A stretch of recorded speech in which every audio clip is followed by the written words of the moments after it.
মহাভারত শুধু একটি মহাকাব্য নয়, একটি যুগের স্পন্দন, একটি সভ্যতার আত্মকথা, একটি জাতির স্মৃতি। পৃথিবীর ইতিহাসে রচিত অসংখ্য মহাকাব্যের ভিড়ে মহাভারত দাঁড়িয়ে আছে মহীরুহের মতো বিশাল, বিস্তৃত, অনন্ত। 1,00,000 শ্লোকে গাঁথা এই মহাগ্রন্থ যেন মানব জীবনের প্রতিটি রং, প্রতিটি দ্বন্দ্ব, প্রতিটি প্রশ্নের প্রতিচ্ছবি। কবে লেখা হয়েছিল এই প্রশ্নের উত্তর নিয়ে মতভেদ আছে, কিন্তু একটি সত্য অনড়। কয়েক বছর পেরিয়ে গেলেও মহাভারত আজও আমাদের ডাকে, আমাদের বিবেককে প্রশ্ন করে, আমাদের আত্মাকে আলোড়িত করে। আজকের বিভক্ত কাঁটাতারে বিদীর্ণ ভারতীয় উপমহাদেশে দাঁড়িয়ে আমরা যখন সমাজ, রাজনীতি, নৈতিকতা আর মানবিকতার সংকটে পথ খুঁজি, তখন মহাভারত যেন আয়নার মতো সামনে তুলে ধরে আমাদেরই মুখ। এই গ্রন্থ কোনো সংকীর্ণ ধর্মীয় সীমারেখায় আবদ্ধ নয়। এ আমাদের ইতিহাস, এ আমাদের উত্তরাধিকার, এ আমাদের পূর্বপুরুষদের রেখে যাওয়া এক অমূল্য সম্পদ। তবুও সময়ের ধুলো আর সংকীর্ণতার আবরণে ঢেকে আমরা ধীরে ধীরে দূরে সরে যাচ্ছি এই মহামূল্যবান সম্পদ থেকে। তাই সেই ধুলো সরিয়ে নতুন করে ফিরে দেখার এক আন্তরিক প্রয়াসে শুরু হয়েছে আমাদের এই যাত্রা, স্মৃতি সাহিত্যের অমর সৃষ্টি মহাভারতকে ঘিরে। আশা করি এই যাত্রায় আপনারা আমাদের সঙ্গ দেবেন এবং আমাদের এই প্রয়াস আপনাদের ভালোবাসা অর্জন করবে। সেই কৈশোর অবস্থাতেই দুর্যোধন ক্রোধ আর ঈর্ষার বশে পাণ্ডুপুত্র ভীমকে হত্যা করতে চেয়েছিলেন। বয়স যত বাড়তে থাকল, রাজত্বের লোভে সেই ঈর্ষা আরও বেড়ে গেল। পাণ্ডবদের বিনাশের জন্য দুর্যোধন তার মামা সুবলপুত্র শকুনি ও কর্ণের সঙ্গে মন্ত্রণা করতে লাগলেন। তিনি ধৃতরাষ্ট্রকে বোঝালেন, রাজ্যবাসী আপনাকে আর ভীষ্মকে অনাদর করে যুধিষ্ঠিরকে রাজা করতে চায়। পাণ্ডুর পুত্ররা যদি রাজ্য পায়, তবে কৌরবদের বংশ অবজ্ঞাত হয়ে থাকবে। আপনি বরং কৌশল করে পাণ্ডবদের বারানবতে নির্বাসিত করুন, তাহলে আমাদের আর কোনো ভয় থাকবে না। বৃদ্ধ ধৃতরাষ্ট্র অনিচ্ছা সত্ত্বেও অন্ধ পুত্র স্নেহে কুন্তিসহ পাণ্ডবদের বারানবতে পাঠালেন। পুরোচন নামে এক বিশ্বাসী মিস্ত্রিকে দুর্যোধন আগেই পাঠিয়েছিলেন বারানবতে। সে পাণ্ডবদের জন্য জীবন্ত আগুনে পুড়িয়ে রাখার জন্য শন, ধুনো, গালা, ঘি, তেল আর কাঠ দিয়ে এক জতুগৃহ তৈরি করে রেখেছিল। সামান্য আগুনের ছোঁয়া পেলেই তা দাও দাও করে জ্বলে উঠবে, ভস্ম হয়ে যাবে কুন্তিসহ পঞ্চপাণ্ডব। দুর্যোধনের রাজা হওয়ার পথ নিষ্কণ্টক হবে। বুদ্ধিমান বিদুর দুর্যোধনের ভাবভঙ্গি দেখে তার দুষ্ট অভিসন্ধি আগেই বুঝতে পেরেছিলেন এবং তার কিছুটা আঁচ পাণ্ডবদের যাত্রাকালে যুধিষ্ঠিরকে দিয়ে রেখেছিলেন, যদিও তা কৌশলে বুঝিয়েছিলেন। বিপদে পড়লে কোন পথে পালাতে হবে, কিভাবে নক্ষত্র দ্বারা পথ চিনে দিক নির্ণয় করতে হবে, এই সব কিছুই তিনি বুঝিয়েছিলেন। বিদুর এক বিশ্বস্ত খনক পাঠিয়ে দিলেন। খনক পাণ্ডবদের পালাবার বিরাট সুড়ঙ্গ কেটে দিল। ভীম নিজেই আগুন লাগালেন জতুগৃহে। তারপর সবাই মিলে সুড়ঙ্গ পথে পালালেন। এক নিষাদ স্ত্রী তার 5 ছেলেকে নিয়ে ঘুমোচ্ছিল জতুগৃহে। তাদের পোড়া দেহ দেখে সবাই নিশ্চিন্ত হল যে পাণ্ডবরা কুন্তিসহ পুড়ে মারা গেছে। হস্তিনাপুরের সংবাদ গেল। ধৃতরাষ্ট্র বহু বিলাপ করলেন এবং কুন্তি ও যুধিষ্ঠিরাদির অন্ত্যেষ্টির জন্য বারানবতে লোক পাঠালেন। তারপর জ্ঞাতিগণের সঙ্গে ভীষ্ম ও সপুত্র ধৃতরাষ্ট্র নিরাভরণ হয়ে এক বস্ত্রে গঙ্গায় গিয়ে তর্পণ করলেন। সকলে কাঁদতে লাগলেন। কেবল বিদুর অধিক শোক প্রকাশ করলেন না। আর দুর্যোধন ভাবলেন, এতদিনে তার পথ নিষ্কণ্টক হল, পূর্ণ হল তার মনস্কামনা। পালিয়ে গিয়ে পাণ্ডবরা হয়তো নিজেদের প্রাণ বাঁচাতে পারলেন, কিন্তু অনিশ্চিত হয়ে গেল তাদের জীবনযাত্রা। তারা যে তখন বেঁচে আছেন তা তো কেউ আর জানে না। পথ চলতে চলতে শ্রান্ত পাণ্ডবেরা পিপাসার্ত হয়ে বসলেন একটা বট গাছের তলায়। দূর থেকে সারসের গলা শুনে ভীম ভাবলেন, নিশ্চয়ই কাছে কোথাও জলাশয় আছে। তিনি বললেন, আমি জল আনতে যাচ্ছি, তোমরা এখানেই বিশ্রাম করো। তারপর নিজের কাপড় ভিজিয়ে জলাশয় থেকে জল নিয়ে এলেন ভীম। এসে দেখলেন সবাই ক্লান্ত হয়ে ঘুমিয়ে পড়েছে। তিনি কাউকে জাগালেন না। সেই বনে থাকত ভয়ঙ্কর এক রাক্ষস, তার নাম হিড়িম্ব। পাণ্ডবদের দেখে ওই রাক্ষস মানুষের মাংস খাওয়ার ইচ্ছা প্রকাশ করল তার বোন হিড়িম্বার কাছে। সে বলল, বহুকাল পর আমার প্রিয় খাবার উপস্থিত হয়েছে, তার গন্ধে আমার লালা পড়ছে, জিভ বেরিয়ে আসছে। আজ আমরা দুজনে প্রচুর নরমাংস খেয়ে হাততালি দিয়ে নাচব। ভাইয়ের কথা শুনে হিড়িম্বা গাছের ওপর দিয়ে লাফাতে লাফাতে পাণ্ডবদের কাছে এসে দেখলে সকলেই ঘুমোচ্ছে, কেবল একজন জেগে আছে। ভীমকে দেখে সে ভাবল, এই মহাবাহু সিংহস্কন্ধ উজ্জ্বলকান্তি পুরুষই আমার স্বামী হওয়ার যোগ্য। আমি ভাইয়ের কথা শুনব না। ভাতৃস্নেহের চেয়ে পতিপ্রেমী বড়। ভীমকে দেখে হিড়িম্বা মুগ্ধ হয়ে গেল। এদিকে তার দেরি হচ্ছে দেখে হিড়িম্ব ছুটে এলো। ভীম তখন তাকে আছড়ে পিটিয়ে মেরে ফেললেন। এরপর মায়ের নির্দেশে হিড়িম্বাকে বিয়ে করলেন ভীম। বিয়ের কিছুকাল পর হিড়িম্বার গর্ভে জন্ম হল ঘটোৎকচের। রাক্ষসীর পুত্র বলেই হিড়িম্বার পুত্র জন্মাবার পরেই যৌবন লাভ করে সর্বপ্রকার অস্ত্র প্রয়োগে দক্ষ হল।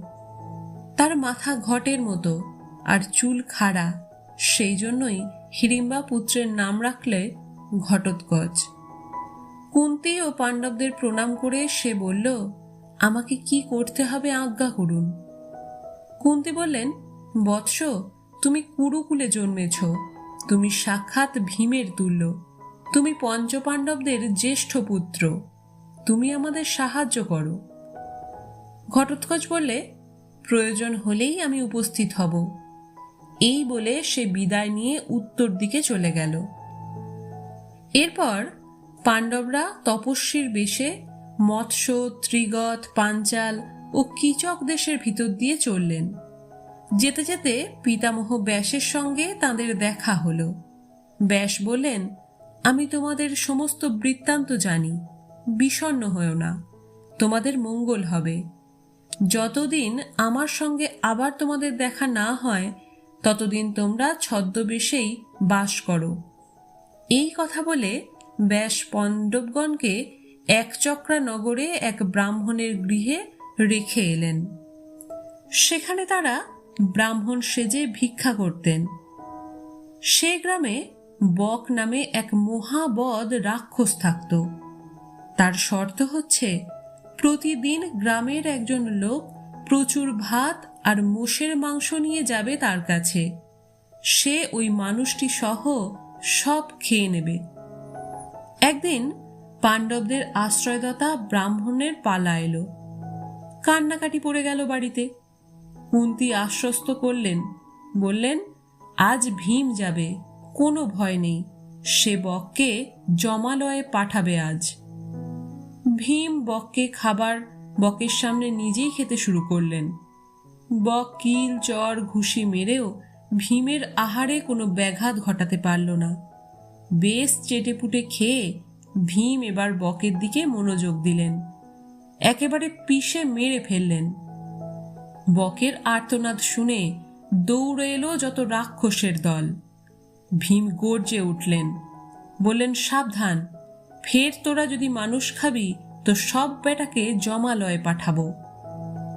রাক্ষসেরা বললে, আগে এই নাক মলছি, কান মলছি, আর কখনো এমন কাজ করব না। মহাভারতে এই বিষয়টিকেই আমরা বক নিধন কাহিনী হিসাবে জানি। এর আগে আমরা জেনেছি কিভাবে দ্রোণাচার্য অর্জুনের সহায়তায় দ্রুপদকে পরাস্ত করেছিলেন। দ্রোণের কাছে চরম অপমানিত হবার পর দ্রুপদ এক যজ্ঞের আয়োজন করলেন, যাতে এমন এক ছেলে হয় যে দ্রোণকে বধ করে অপমানের প্রতিশোধ নিতে পারবে। যজ্ঞের ধোঁয়া থেকে বেরিয়ে এলো এক জ্যোতির্ময় ছেলে, ধৃষ্টদ্যুম্ন। সে সত্যিই পরে দ্রোণকে মেরেছিল, অবশ্য তা অসৎ উপায়ে। আর বেরিয়ে এলো এক জ্যোতির্ময়ী মেয়ে। গায়ের রংটি চাপা বটে, কিন্তু কি তার রূপ! চোখ ফেরানো যায় না। আর হবে নাই বা কেন? স্বয়ং মা লক্ষ্মী যে দ্রুপদ রাজার মেয়ে হয়ে জন্মেছেন। এ কাহিনী আমরা পরে একদিন শুনব। মেয়ের কত নাম। দ্রুপদের মেয়ে তাই দ্রৌপদী, কৃষ্ণবর্ণা তাই কৃষ্ণা, যজ্ঞ থেকে উদ্ভূতা তাই যাজ্ঞসেনী, পাঞ্চাল রাজদুহিতা তাই পাঞ্চালী। সেই দ্রৌপদীর স্বয়ংবর সভা। এক চক্রায় খবর পেলেন পাণ্ডবেরা, চললেন পাঞ্চাল। পথে গন্ধর্ব চিত্ররথকে লড়াইতে হারালেন অর্জুন। তার কাছে শিখলেন চাক্ষুষী বিদ্যা। চাক্ষুষীর দৌলতে 3 লোকের কোথায় কি হচ্ছে না হচ্ছে অর্জুন সব দেখতে পেতেন। পাঞ্চালে পৌঁছে পাণ্ডবরা এক কুমোরের বাড়িতে আশ্রয় নিলেন। এক চক্রার মতোই এখানেও ব্রাহ্মণের বেশ ধরে ভিক্ষা করে খান। স্বয়ংবর সভায় অনেক হাঁক ডাকওয়ালা রাজরাজারা এসেছেন, ঋষি গন্ধর্বরা এসেছেন, আর এসেছেন স্বয়ং ভগবান শ্রীকৃষ্ণ আর বলরাম। পাণ্ডবরা ছদ্মবেশেই এসেছেন। কৃষ্ণ বলরামকে সভায় দেখেই পাণ্ডবরা মনে মনে সশ্রদ্ধ প্রণাম জানালেন তাদের চরণে। কৃষ্ণ ছাই চাপা আগুনের মতো ব্রাহ্মণের ছদ্মবেশধারী পাণ্ডবদের দেখেই ফিসফিস করে বলরামের কানে বললেন, পাণ্ডবদের চিনতে পারছ? যতুগৃহে যে তারা পড়েনি তা আমি জানতাম। ধৃষ্টদ্যুম্ন যখন কোণে দ্রৌপদীকে নিয়ে সভায় ঢুকলেন, তখন সারা সভায় গুঞ্জন শুরু হয়ে গেল সেই অনিন্দ সুন্দরীর গুণগানে। ধৃষ্টদ্যুম্ন বললেন, এই আমার বোন দ্রৌপদী। উপরে রয়েছে ওই লক্ষ্য, যার তলায় চক্রাকার যান্ত্রিক পথ। ওই পথের ভিতর দিয়ে তীর চালিয়ে যিনি লক্ষ্য ভেদ করতে পারবেন, আমার বোন তাঁরই গলায় মালা দেবে, তা তিনি যে নামের যে গোত্রেরই হন না কেন। একে একে রথী মহারথীরা এলেন, ধরাশায়ী হয়ে লজ্জায় নত মুখে ফিরে গেলেন। এলেন কর্ণ। দ্রৌপদী বললেন, সারথীর ছেলের গলায় আমি কিছুতেই মালা দেব না। ঠোঁটের কোণে ভ্রুকুটির হাসি ফুটিয়ে ক্রোধকে চাপতে চেষ্টা করলেন কর্ণ, কিন্তু ক্রোধ কি চাপা যায়? রাগে শরীর থরথর করে কাঁপতে লাগল। পিতা সূর্যের দিকে তাকিয়ে নিজেকে সংযত করে ফিরে এলেন নিজের আসনে। রাজাদের পালা শেষ, সবাই পরাস্ত, অপমানিত। এক ব্রাহ্মণ উঠে দাঁড়ালেন। কেউ বললেন, আরে এ ব্রাহ্মণের কি মতিভ্রম হলো নাকি? কত হাতি গেল তল, মশা বলে কত জল। অন্য অনেকেই বললে, না হে, এ পারবে, দেখছো না কি তাগড়াই চেহারা, ময়দানের মতো ছড়ানো বুক, পদ্মের মতো চোখ। আর সে চোখে কি প্রতিজ্ঞ, কি আত্মবিশ্বাস! চলছে দেখো যেন সিংহটি, এদিকে হিমালয়ের মতো ধীর ধৈর্যশীল, এ পারবেই পারবে। অর্জুন ধৃষ্টদ্যুম্নকে বললেন, ব্রাহ্মণের গলায় মালা দিতে আপনার বোনের আপত্তি নেই তো? আপত্তি? আমি যে তোমারই অপেক্ষায় এতকাল ধরে পথ চেয়ে বসে আছি হে হৃদয়নাথ। তুমি হয়তো তা জানো না, কিন্তু আমি জানি, আর জানেন অন্তর্যামী ভগবান শ্রীকৃষ্ণ।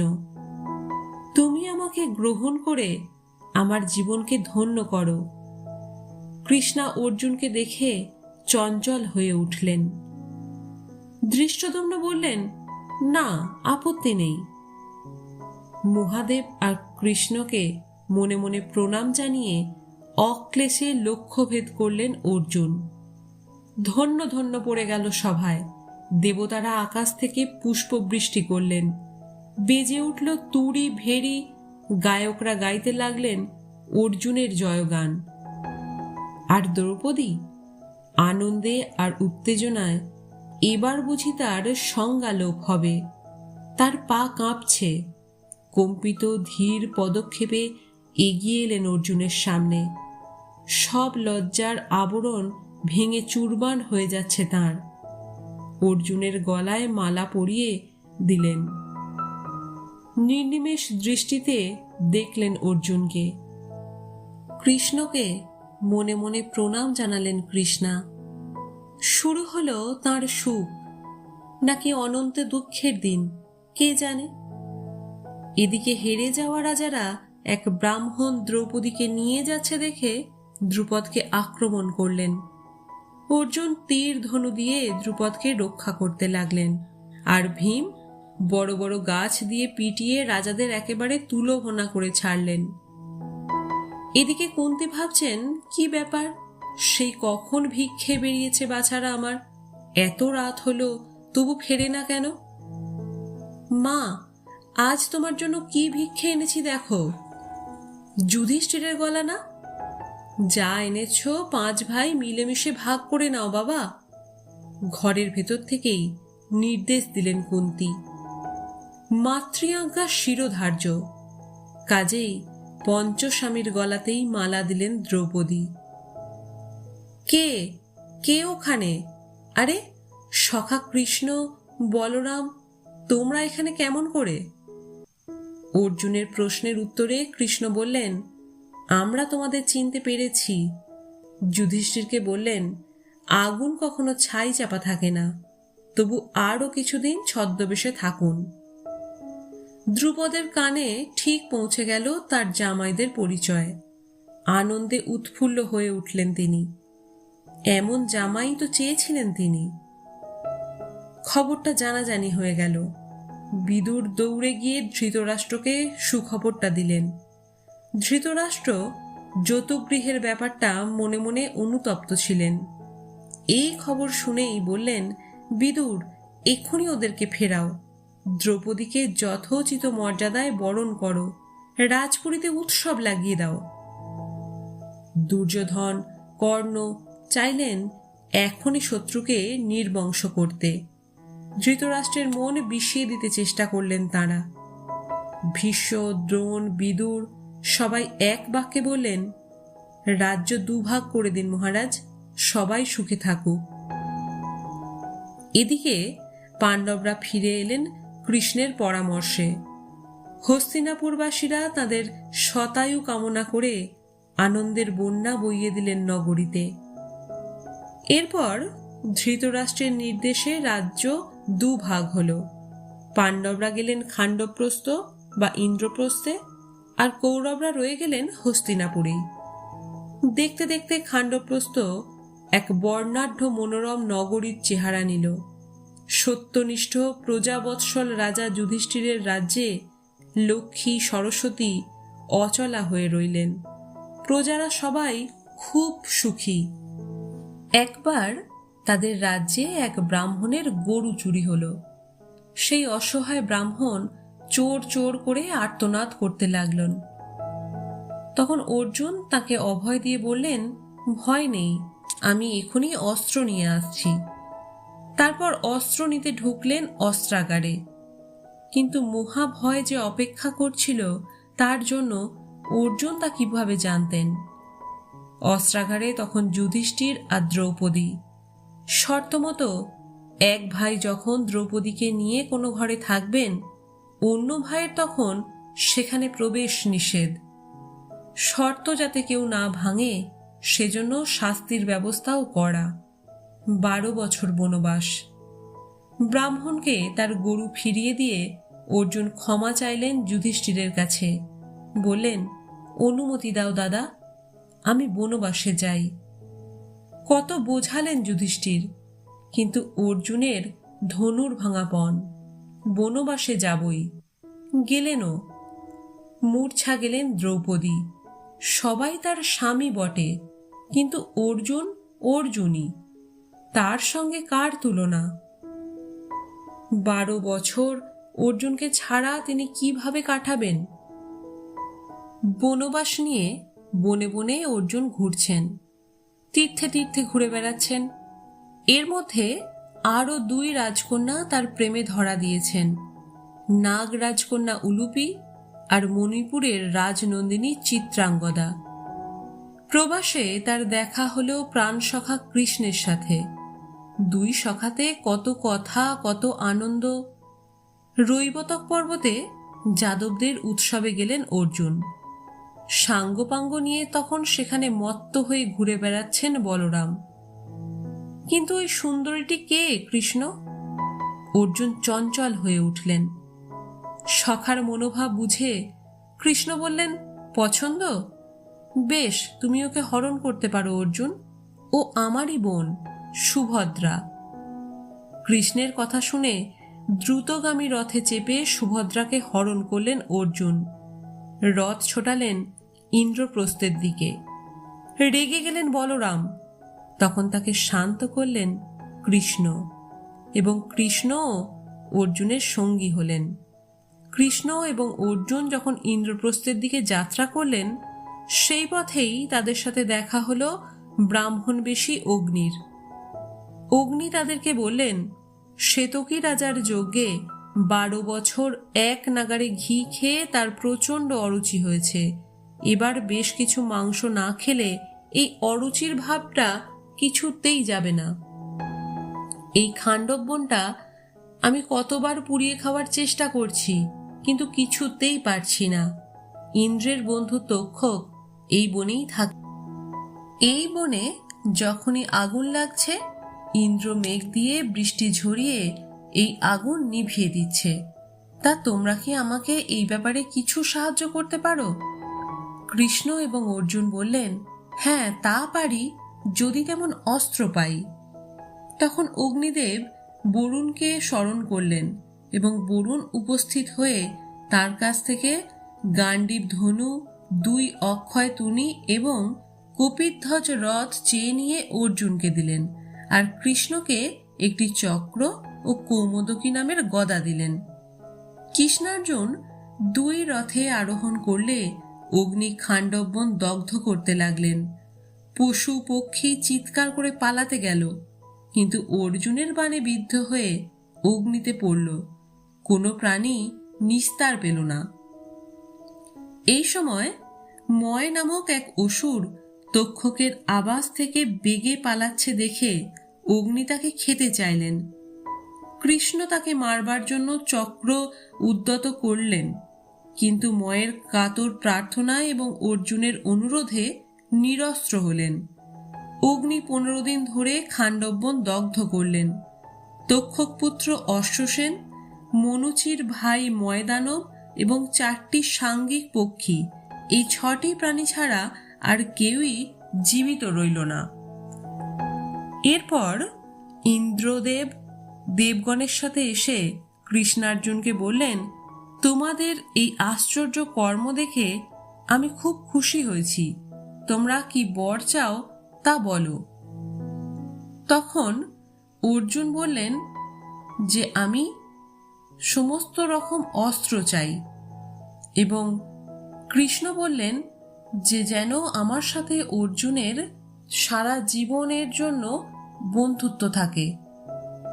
তখন ইন্দ্র অর্জুনকে দিলেন মহাস্ত্র এবং কৃষ্ণকে বর দিলেন, তোমার সাথে অর্জুনের সখ্য চিরস্থায়ী হবে। তাই মহাভারতে অর্জুনের চিরসখা হয়ে আমরা দেখতে পাব শ্রীকৃষ্ণকে। মহাভারতের আদি পর্ব আজ এখানেই শেষ হলো। পরের পর্ব থেকে আমরা শুরু করব সভা পর্বের গল্প। আমরা চেষ্টা করছি বিশাল এই গ্রন্থটিকে খুব সহজভাবে আপনাদের কাছে উপস্থাপন করার। আমাদের এই প্রয়াস আপনাদের ভালো লাগলে আমাদের ভক্তিকথা চ্যানেলটি সাবস্ক্রাইব করে ভিডিওটিতে একটি লাইক করার অনুরোধ রইল। আর আপনাদের যদি কোনো মূল্যবান মতামত থাকে তবে তা কমেন্টে অবশ্যই জানাবেন। সকলে ভালো থাকবেন। ধন্যবাদ।